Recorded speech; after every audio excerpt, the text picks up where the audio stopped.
Alright guys, subscribe back again today. Hope you're all doing well and enjoying your day so far. Quick update video for you guys this evening. Welcome back to rostermania, because Sentinels have confirmed after all the rumours and speculation that indeed TenZ will be returning to their roster for next season. They've already described the fact that they've effectively built this roster around TenZ, built a system to make him succeed. Will it make them once again the best team in the world? That remains to be seen. Very much enjoyed your thoughts in the comment section below. Hit the like button if you enjoy. Subscribe if you are new as always. I'd greatly appreciate loads more updates to come over the coming days. You don't want to forget to do that one. First of all, a few updates for you guys all around the world. Firstly, this from the new agent Harbor coming soon. We talked earlier today about some of his abilities and how it might potentially line up water wielding, of course. He's got this wall going on, kind of like Astra thing where you can't shoot through it. That's at least what it seems to be. There's this orb as well that he can launch around himself, which is effectively invulnerable. He's got this tidal wave. He's got some sort of area of effect, potentially ground geyser type thing.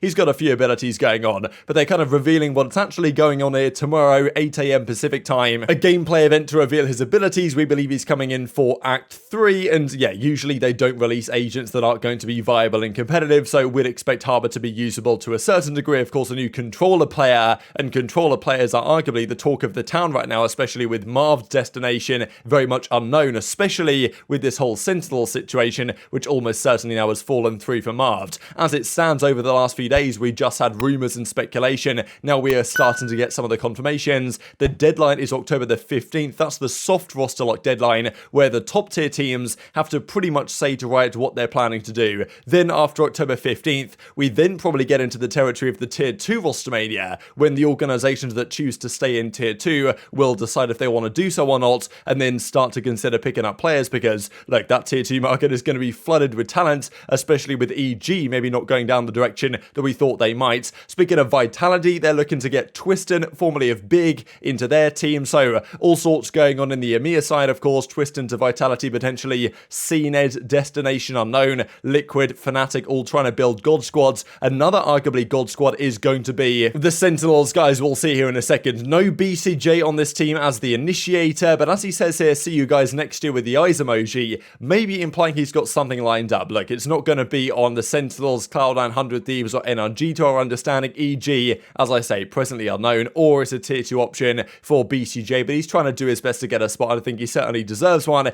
It's kind of sad to see the amount of high quality players, not just from North America, but around the world, that are going to miss out on tier 1 spots as a result of this. One player that's not, though, is TenZ, the face of VALORANT, a system built around him. TenZ is here to stay. This took quite some time to get this deal signed. The reason really being it was that TenZ was an unrestricted free agent. His contract came to an end at the end of 2022 season, therefore he was effectively free to go anywhere. We talked about that he could go to 100T if they really were particularly interested, and therefore I'm sure TenZ had some interest from other parties, not just because he's a great player, but because, as they say, he's the face of the entire Valorant ecosystem, to be honest. So I'm sure he was asking for a lot of money. I don't know if his kind of ask ended up coming down over time after maybe other offers potentially fell through, or Sentinels were the only realistic option that TenZ wanted to go for, but look, he probably got a lot of money to re-sign the deal here with Sentinels, and look, they brought him back into the team. There was some discussion early on when the new coaches, Kaplan and Psycho, were coming into the team, whether they would go down a different route, whether they would, because at the time we heard from George Geddes that, you know, TenZ wasn't the priority of the team. The priority was getting other players. Turns out they've used those other players to build around TenZ, which I think is sensible. TenZ, great player in his respective role. Could you upgrade on TenZ in theory as the Chamber? They very clearly use Chamber in the graphics here, implying that, yeah, TenZ is going to be on that role. He's not going to be on the Raze or anything else. He's going to be on that full-time Chamber, which is obviously presently in the meta and necessary role. That might change over time. Of course, I'm sure they would, or well, he would love to see Jett come back into the way that she was in the 2021 days, where Sentinels and TenZ individually was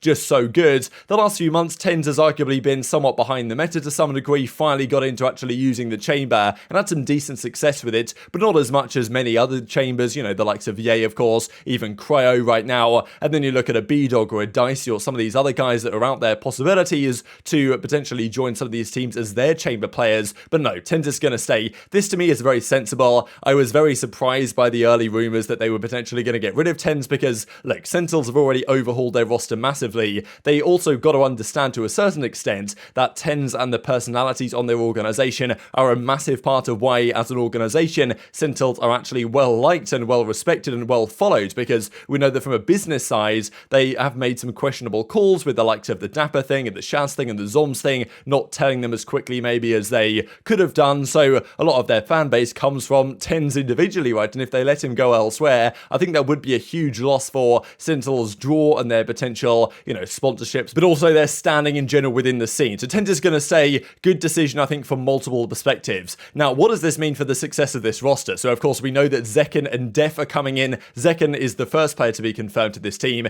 Dephh, we imagine, will be the IGL. And then, along with coaches Hiko and Kaplan, they're bringing in Sassy and Pancada. So, really interesting selection of players. They've got some real talent here in all of the roles. Sassy, Pancada, most certainly. Pancada, of course, in that controller role. Some questions as to exactly how he's going to perform from a language perspective, cultural perspective. That is always a question when you have kind of mixed nationality teams in general. So that's one thing the coaches will have to work out. Dephh is the IGL, zyppan, of course, from cNed, makes a lot of sense. And they're pretty much building this entire team to set up TenZ, you could say, as this has happened before. And it's been the way that a lot of teams have had success recently, with a team set up for TenZ to succeed. And when that happens, the team does rather well. But we saw over the last few months already, TenZ occasionally would have the good map and drop some big numbers, but it was relatively few and far between for TenZ over the last few months of the Sentinels team. And TenZ was kind of getting set up by the team and it wasn't always working out. And the issue really with the Sentinels team was they were maybe trying to set him up, but when he didn't have a crazy map, they would just always lose, right? They required TenZ to go off and deliver the goods if they wanted to win. Now I think the new Sentinels, they've probably upgraded their talent in some aspects, and of course we'll see when the full roster comes together. 2 world champions are there right now, reigning world champions. It's not too bad, and obviously they're planning to let TenZ become the player that he has been before. Whether he can do that on the chamber, that is another question, right? So I'm sure people will raise questions over whether TenZ is the best fit for that particular role, but I think for many reasons this is a sensible decision, and they're going all out to try and make this team work with TenZ and around TenZ. But it must be stated that it was interesting that we heard the discussions that potentially he wasn't exactly their priority, wasn't their number one guy necessarily. So